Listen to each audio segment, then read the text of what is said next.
Bonsoir. Bonsoir tout le monde et merci d'être venu. Je m'appelle Jean-Philippe Arias Zapata et ce soir je serai votre animateur. Exceptionnellement, Pierre Reboul ne sera pas là. Il est occupé pour des raisons personnelles, il s'en excuse. Avant de commencer dans le vif du sujet, je pense qu'il est nécessaire de parler un peu du projet Causa Mundi. Je vois qu'il y a beaucoup de nouveaux ici et du coup je pense qu'il serait nécessaire de faire un petit rappel, bref introduction à ça.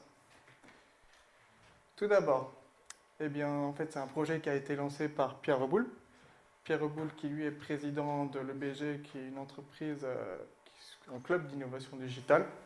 Et il pensait qu'en fait, il était nécessaire de partager ses préoccupations autour de questions qui sont interdisciplinaires sur des sujets justement comme l'univers, le climat, l'humain.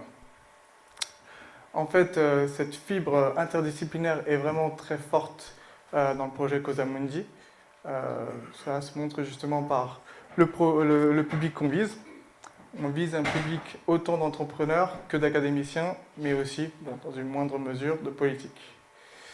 De plus, nos intervenants en fait, sont vraiment de domaines très différents.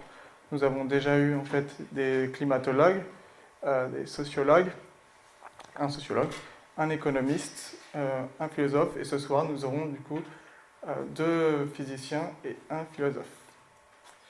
De plus, Caroline Magnard et moi, qui sommes chefs de ce projet, nous incarnons en fait cette interdisciplinarité par nos formations, puisque Caroline Magnard a une formation, excusez-moi, j'ai oublié de vous dire que Caroline Magnard était à l'accueil, c'est elle qui vous a accueilli, qui a une formation de philosophe, et tandis que moi j'ai une formation de physicien, d'ailleurs une formation qui est assez proche du sujet auquel on va parler aujourd'hui.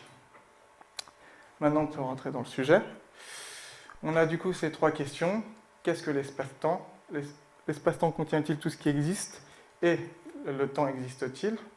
Et en fait, on peut se demander, mais en fait, quelle est la question sous-jacente à ces 3 questions? Et c'est en fait se demander, est-ce que le temps est une illusion? Est-ce que du coup le temps existe en soi? Est-ce que ça peut être du coup considéré comme un objet physique? Ou est-ce que le temps est en fait une création de l'esprit qui nous permet de simplement comprendre les choses? C'est juste un cadre qu'on aurait besoin parce que notre cerveau le produirait. Nous aurons donc ce soir en premier Eric Huguet qui lui va nous parler du cadre géométrique qu'est l'espace-temps. Eric Huguet est physicien au laboratoire d'astroparticules et cosmologie et spécialiste du domaine de l'espace-temps. Ensuite, il y aura Walid Mouali qui lui se posera la question de qu'est-ce qu'il y a dans l'espace-temps? Est-ce que tout ce qui existe est dans l'espace-temps? En gros, se demander si la matière et le reste est dans ce cadre géométrique. Et à la fin, nous aurons une ouverture philosophique par Florian Forestier, qui lui justement nous expliquera quel était le rapport des philosophes au temps. Voilà, avant de passer le micro à Eric Huguet, il va falloir que j'explique un petit peu comment s'organise la conférence. Du coup, chaque intervention va durer entre 25 et 30 minutes. On va essayer de faire tenir à 25 minutes au maximum. Entre chaque intervention, il y aura un petit temps de questions-réponses. Comme ça, il y aura un échange possible entre le public et les intervenants, ce que nous trouvons important. Et finalement, après la conclusion, il y aura aussi un échange. Nous pensons que cela se déroulera entre 20h50 et 21h05. Bon, nous ne pouvons pas être aussi précis, évidemment. Mais nous pensons en fait qu'il est nécessaire que ce temps soit limité pour qu'ensuite un temps d'échange plus informel se fasse entre intervenants et public, mais aussi entre le public et lui-même. Voilà, merci de votre attention et je passe le micro tout de suite à Eric Huguet qui va nous parler de l'espace-temps.